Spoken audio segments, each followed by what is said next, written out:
Buenas tardes, estimados participantes.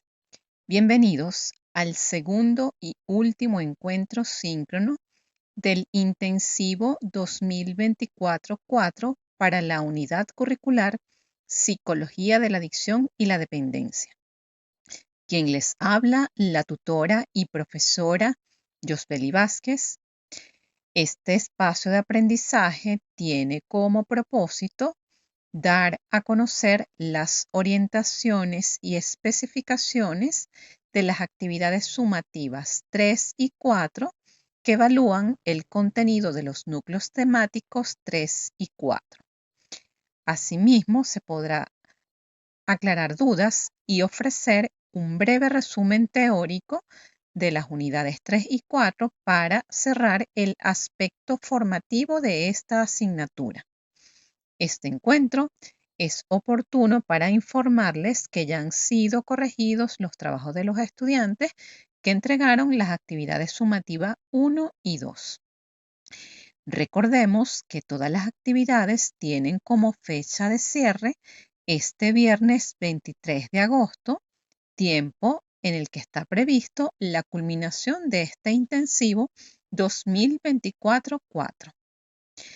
Para comenzar, explicaré la actividad sumativa 3, para la cual se seleccionó como estrategia de aprendizaje y evaluación la realización de un portafolio digital, el cual tiene como propósito aplicar los instrumentos y pruebas para el diagnóstico de los síntomas y el deterioro psicológico del paciente, reconocer los instrumentos de evaluación psicológica para el diagnóstico psicológico de las dependencias y las adicciones, aplicar los test psicológicos para determinar el tipo de adicción, redactar los resultados de aplicación de los tests e identificar el tipo de intervención psicológica para un paciente dependiente o adicto a drogas lícitas e ilícitas. En este sentido, fundamentados en los contenidos programáticos especificados en el núcleo temático 3 y con la intención didáctica de abordar los contenidos del mismo, mediante una recopilación de trabajos, el estudiante deberá elaborar un portafolio digital. ¿Qué es un portafolio digital? Se trata de un tipo de expediente en el cual cada estudiante va a ir guardando sus trabajos, que consiste en la recopilación de documentos, presentaciones, infografías y toda aquella representación donde ustedes plasmen de manera digital todas las evidencias que se les van a solicitar a nivel teórico. Es importante investigar en fuentes arbitradas los siguientes tópicos de la unidad 3, que son todos aquellos relacionados con los test psicológicos para determinar el tipo de adicción. En este sentido, van a crear un portafolio digital donde deberán anexar las investigaciones realizadas respecto a los siguientes elementos teóricos. Cada estudiante va a diseñar una carpeta o portafolio en la que recopilará, en primer lugar, van a ubicar un caso cercano donde la persona evidencie dependencia o adicción a algún tipo de droga lícita o ilícita. Esto incluye adicción a la cafeína, al tabaco o cigarrillo, alcohol o sustancias duras como la marihuana, la cocaína, la heroína, el éxtasis, entre otros. Con respecto a este aspecto, pues la persona que ustedes decidan aplicarle la entrevista motivacional o el ASIS, que son los dos instrumentos que se seleccionaron para aplicar, entonces deben tener adicción a las sustancias que acabo de mencionar.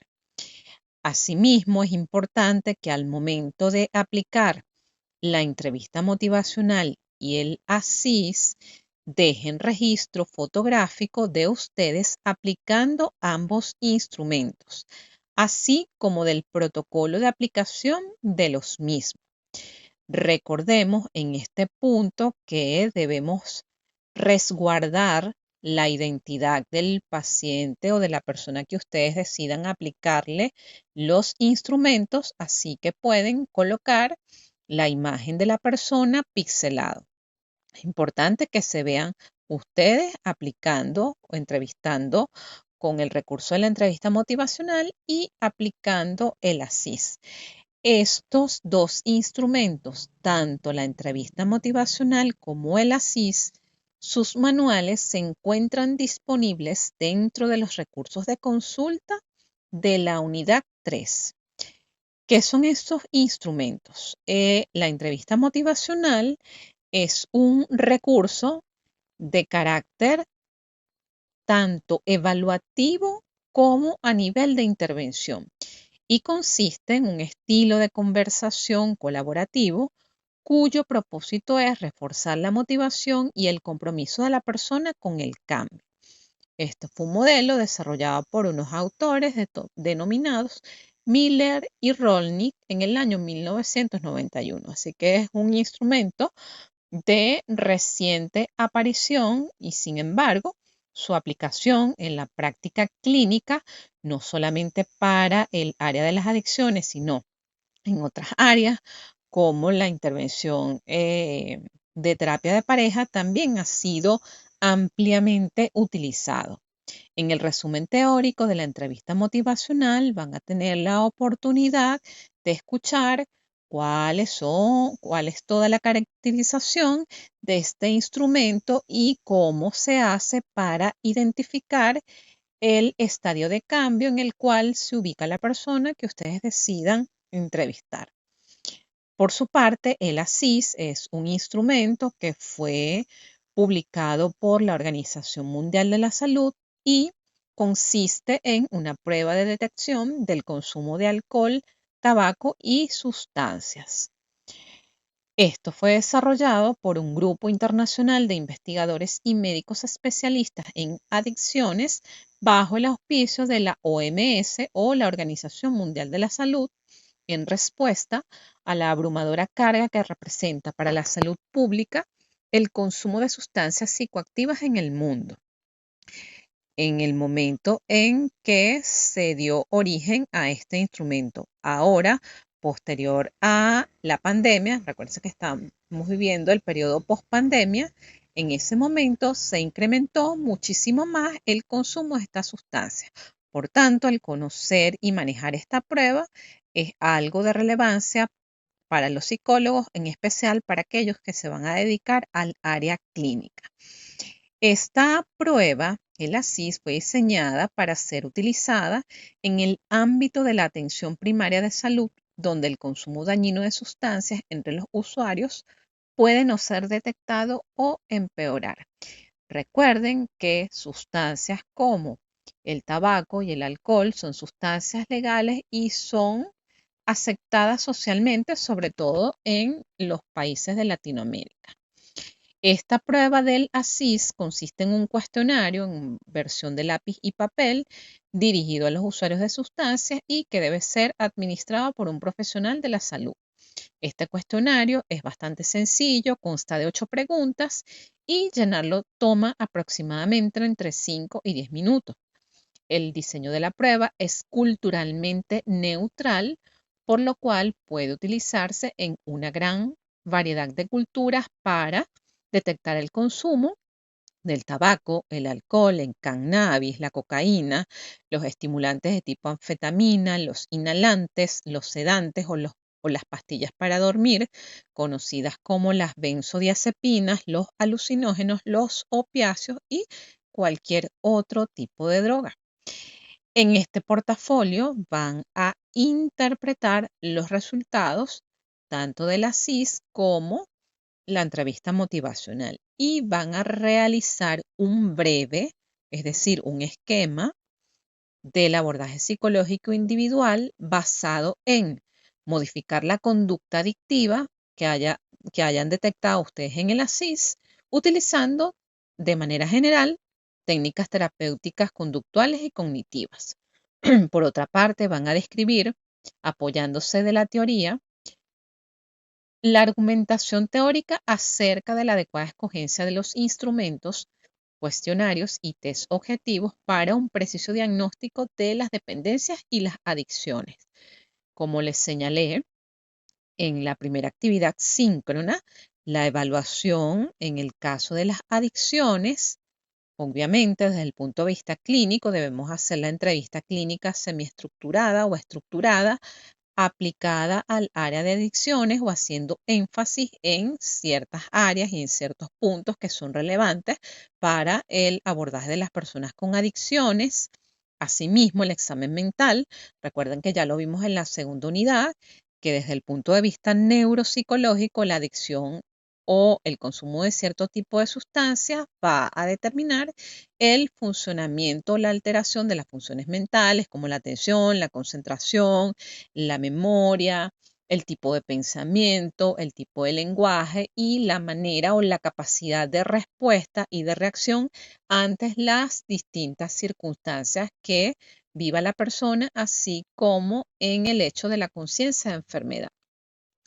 Por otra parte, van a describir la importancia de la entrevista motivacional como un recurso evaluativo en psicología de la adicción, la pertinencia de determinar la comorbilidad en la evaluación psicológica del paciente dependiente o adicto, así como los antecedentes e historial de la conducta adictiva.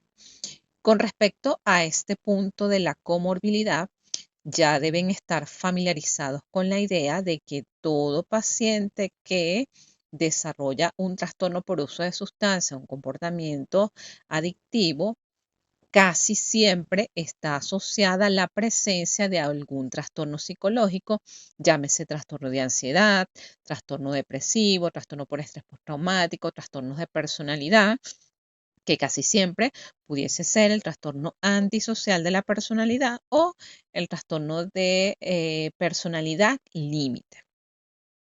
¿Por qué es importante determinar esta comorbilidad? Pues al momento de ustedes planificar el tratamiento de evaluación, no solamente van a intervenir la conducta adictiva, sino esta comorbilidad.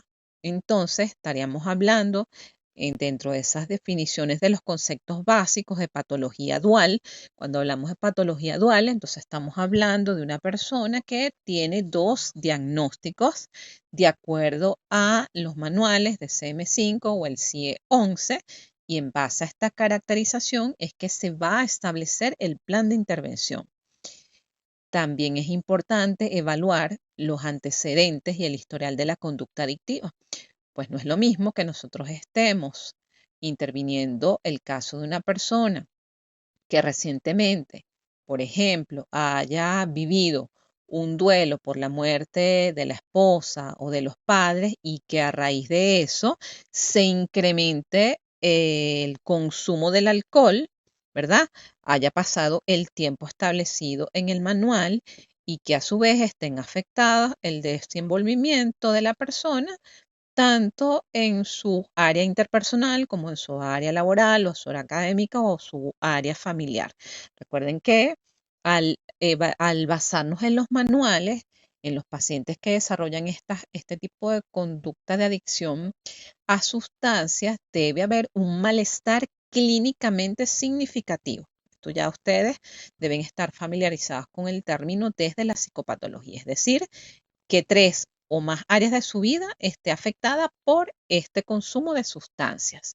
Y no es lo mismo, por supuesto, intervenir una persona que tenga larga data del consumo de sustancias, una persona que haya desarrollado esta conducta adictiva a lo largo de un año o los 2 años recientes a cuando busca la ayuda. Por otra parte, es importante establecer las diferencias que existen entre una evaluación psicológica para un paciente dependiente a una droga lícita e ilícita. ¿Por qué?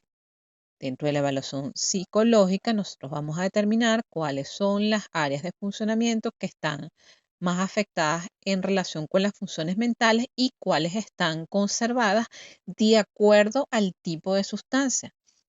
vamos a decir, por ejemplo, probablemente el lenguaje y el tipo de pensamiento no va a verse afectada en una persona que tenga un trastorno por consumo de cafeína, pero muy probablemente vamos a tener afectado esa área en una persona que tenga consumo de sustancias como la marihuana, la heroína, la cocaína. Entonces, con ese punto, nosotros vamos a explorar, bueno, qué es importante dentro de la evaluación psicológica para un paciente que tiene abuso o uso de sustancias legales o las ilícitas. Por otra parte, también dentro de este portafolio van a incorporar una reflexión acerca de cómo ustedes consideraron su experiencia tanto en la aplicación como en la corrección de la entrevista motivacional y el ASIS. Si fue fácil, si fue difícil, si fue complejo, si además de las herramientas que se le dieron, ustedes consideran que debe existir una preparación adicional, no solamente en ustedes, sino en ese rapport o en ese momento de entrevista que se realiza con el paciente de la adicción, si es que se hace en un ambiente informal, si es que se hace en un ambiente formal, todos estos factores ustedes los van a tomar en cuenta para hacer su reflexión. Si les gustó la experiencia, si no les gustó, si consideran que necesitan mayor capacitación, mayor entrenamiento en algunas de estas herramientas para poder aplicarla o si les va a ser útil en el ejercicio de la práctica clínica una vez que ustedes estén graduados. Por último y no menos importante, las conclusiones acerca de cuál fue su aprendizaje personal y académico sobre el tema. Es importante para apoyarse teóricamente de estas reflexiones que van a hacer en el portafolio, pues que utilicen distintas herramientas, como ya les mencioné, presentación, infografías, esquemas, mapas mentales y la base teórica son los manuales que ya están disponibles como recursos de consulta en la unidad 1, en la unidad 2 y también pueden hacer sus investigaciones en las revistas científicas de psicología de la adicción y la dependencia, psicología de la personalidad asociada con el uso de sustancias y las investigaciones de estrategias de investigación en el área de psicología de la adicción. Con respecto a cómo realizar este tipo de portafolio, se apela a que ustedes hagan uso de su creatividad. Por tanto, no se les va a exigir que usen una u otra herramienta. Dentro de la descripción de la tarea existen 4 videos. Cada uno de estos 4 videos les dicen cómo realizar este portafolio desde la herramienta PowerPoint, desde Canva, desde Word, desde PowerPoint, para que ustedes puedan incorporar su material. ¿Cuáles son las herramientas de libre uso que existen en la web para crear un portafolio digital? Como les digo, la creatividad va de ustedes. Pueden utilizar Google Sites, Evernote, WordPress, EduBlog, Weebly y Canva. Con respecto al material, bueno, pueden utilizar el que está disponible, los que están disponibles dentro de los recursos de consulta. También es importante que se echen una miradita al artículo Avances en la evaluación de las adicciones, que se puede encontrar en la revista Papeles del Psicólogo del año 2016, volumen 37, y fue escrito por Fernández y Weber. ¿Cuáles son las disposiciones de forma de este portafolio? El mismo debe estar reflejado en un documento de Word.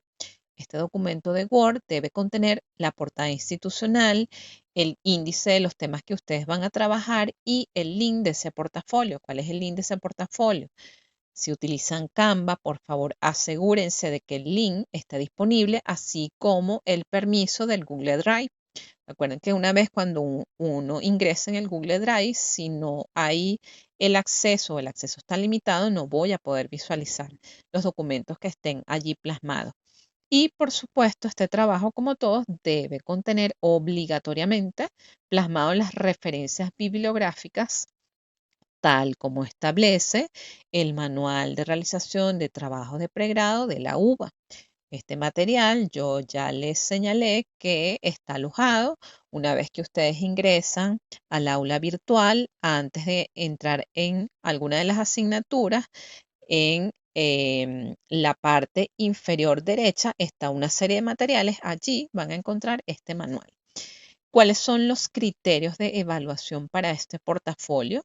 Pues se va a evaluar el contenido, es decir, que estén todos los aspectos solicitados desarrollados, que esté bien estructurado, organizado, que esté bien secuenciado, que se use buen vocabulario, la gramática y la ortografía en la redacción, que esté bien presentado y que utilicen su creatividad para plasmar los documentos en su portafolio.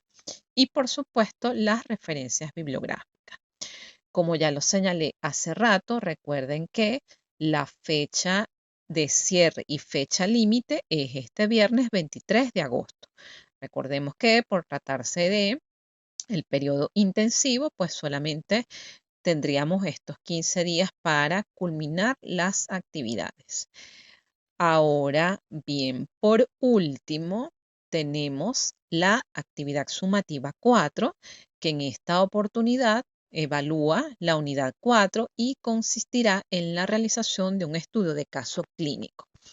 En este estudio de caso clínico tiene como propósito diseñar programas de intervención en las drogodependencias para el abordaje preventivo como terapéutico, identificar los elementos para la elaboración de un plan de intervención para el abordaje preventivo y terapéutico del consumo de drogas, planificar el programa de abordaje para la prevención y terapia de los pacientes adictos y dependientes, interviene mediante un programa de abordaje psicológico a pacientes dependientes. En este sentido, el estudio de casos, entonces, van a diseñar un programa de intervención individual de las drogodependencias en base a un caso real o hipotético de un adulto joven con dependencia o adicción a sustancias lícitas o ilícitas. Ya sabemos que estas sustancias son cafeína, alcohol, tabaquismo o uso de sustancias duras. Pueden utilizar, si este adulto joven cumple, si el paciente que ustedes usaron es un adulto joven, cuando hablamos de un adulto joven, es una persona entre los 20 y los 35 años, pueden entonces utilizar ese trabajo como base para desarrollar esto. Por eso precisamente esta actividad consta de un plan breve de intervención. En este caso van a diseñar un plan de intervención terapéutico individual que incluya la propuesta de 4 aspectos.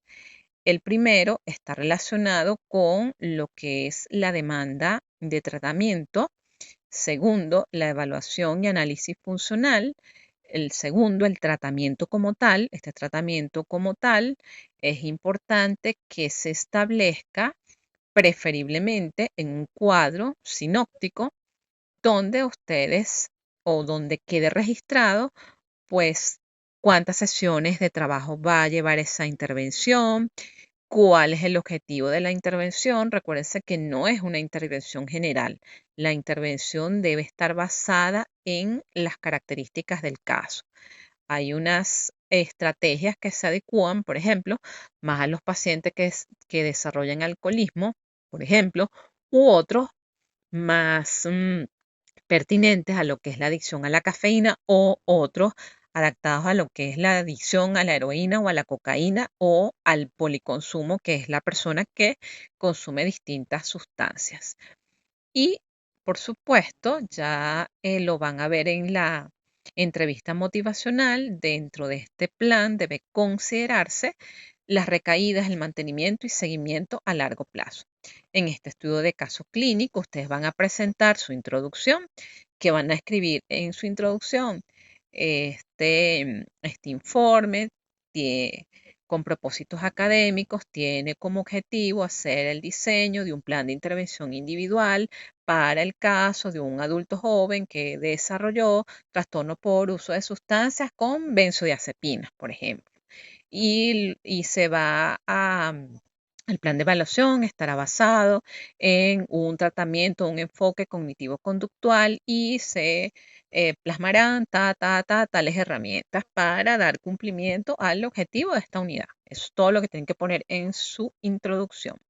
El desarrollo, desarrollan el caso clínico En este caso, van a plasmar lo que está en los literales A, B, C y D, que es el literal A, B y C. Entonces nos devolvemos dentro de la demanda de tratamiento, el objetivo, cuáles son los elementos que van a considerar dentro de esa evaluación de motivación para el cambio. Es decir, en la entrevista motivacional, ustedes van a identificar en cuál etapa de cambio se encuentra el paciente, cómo ha sido su historial de consumo, cuáles son los recursos disponibles desde el punto de vista humano, social, económico, cuál es el apoyo del medio. Cuando hablamos del medio, es el medio familiar, el medio escolar o laboral, o todo aquel ambiente donde se desenvuelva la persona. Si ha tenido tratamientos previos, es decir, muy probablemente en la historia de los pacientes con adicciones nos vamos a encontrar con que han tenido varios intentos de tratamiento o varios intentos de procesos de rehabilitación. ¿Cuál es el tratamiento sugerido en este caso de acuerdo al tipo de sustancia? ¿Cuáles son los procedimientos que se utilizarán? Si es la entrevista motivacional, si es el ASI, si son otras escalas de evaluación de acuerdo a la naturaleza de la adicción. Existen otros instrumentos que están adaptados, por ejemplo, la persona que desarrolla tabaquismo, el que desarrolla alcohol, el que consume cocaína y así sucesivamente. Ahora, el aspecto B, el análisis, evaluación y análisis funcional, consiste en identificar todas aquellas áreas que han tenido cambios a partir de la conducta adictiva. También se va a decidir cuáles son aquellos factores que mantienen la conducta adictiva, cuáles son aquellos factores de protección, cuáles son los factores de riesgo y vamos a decidir qué tipo de evaluación, si es la entrevista clínica, cuáles son los cuestionarios que se aplicaron o se van a aplicar. Con respecto al tratamiento como tal, bueno, esto en este punto deben describir detalladamente cómo se realiza el proceso de deshabituación psicológica y la búsqueda de alternativas a la conducta adictiva. En este punto, la entrevista motivacional les sirve bastante para identificar el tipo de tratamiento y sobre todo cuando es basado bajo el enfoque cognitivo-conductual. Van a establecer y detallar cuáles son las metas, los objetivos terapéuticos.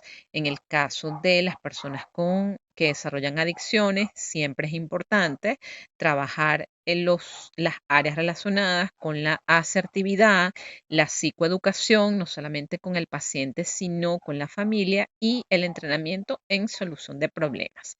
Por último, no menos importante, evaluar cómo o describir cómo se manejará el tema de las recaídas, que es un proceso normal de precisamente ese proceso de rehabilitación al que se somete la persona con adicciones. Cómo va a ser el mantenimiento de la conducta sobria, es decir, que la persona deje de consumir, porque precisamente el énfasis va en eso, que la persona deje de consumir para desprogramar precisamente toda esa serie de creencias erróneas que tiene el paciente que desarrolla una conducta adictiva y cómo se realizará ese seguimiento a largo plazo. En este punto también es importante mencionar que dentro del tratamiento de intervención individual también es importante considerar su refuerzo o su apoyo con grupos de autoayuda. Estos grupos de autoayuda en nuestro país existe y está activo el programa de Alcohólicos Anónimos, por ejemplo, con sus 12 pasos, el programa de Narcóticos Anónimos, que también tiene una estructura más o menos similar a la de Alcohólicos Anónimos, Neuróticos Anónimos y todas aquellas asociaciones que funjan como apoyo a las personas que han pasado por estos procesos de rehabilitación, estilo Hogares CREA o las otras comunidades terapéuticas existentes. Y por supuesto van a describir las conclusiones de su informe. ¿Cómo van a comunicar estos resultados? Pues en un documento de Word, debe tener su portada institucional, van a tener una amplitud de 8 a 10 páginas para desarrollar todos estos elementos. Recuerden que es un informe, no es un tratado, así que vamos a tratar de sistematizar toda esa información debemos seguir las normas del manual de pregrado de la universidad. Todo el trabajo debe estar escrito en letra Arial 2, interlineados paso y medio. Eviten usar imágenes que no le aporten nada al informe. ¿Qué vamos a evaluar desde el punto de vista formal? La introducción, que describan la situación problemática, es decir, que estén adecuadamente detallados todos los aspectos con respecto a el motivo de consulta y la evaluación, la propuesta de solución o el plan de intervención, es decir, el tratamiento, cómo se evalúa este programa de intervención. Esto hace referencia al seguimiento a largo plazo, a las recaídas. La reflexión sobre el aprendizaje es la conclusión y la redacción y la ortografía. Recuerden también que esta actividad tiene como fecha de cierre también el viernes 23 de agosto. Si tienen alguna duda en relación con la manera de hacer el informe, algo que se me haya escapado, no duden en hacer sus consultas a través de la mensajería del aula virtual, que yo a la brevedad posible les daré respuesta. Recuerden entonces que tenemos pocos días para terminar la actividad. Es importante que revisen el material teórico, escuchen la clase para que tengan más claridad en todo lo que se va a hacer. Con esta descripción y con esta explicación damos por culminada todo aquello que tiene que ver con las actividades síncronas pautadas para este intensivo 2024-4. Para mí fue un gusto haberles acompañado como tutora. Muchas gracias por su atención.